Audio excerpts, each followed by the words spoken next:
everybody, I'm here with... I'm Simona. Where are you from? From Romania. What about this experience here at Milan Fashion Week?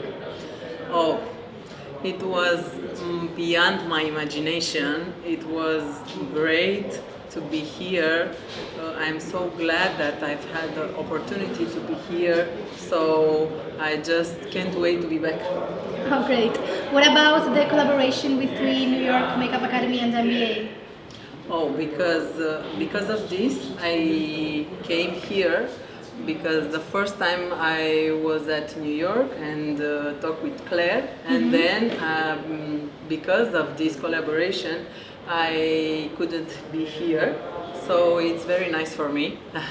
Great. What about working with Italian colleagues and Italian experience? I think it's very good because Italians are very fashionable, very glamour. Everything is so nice and beautiful. The clothes, but the makeup is special.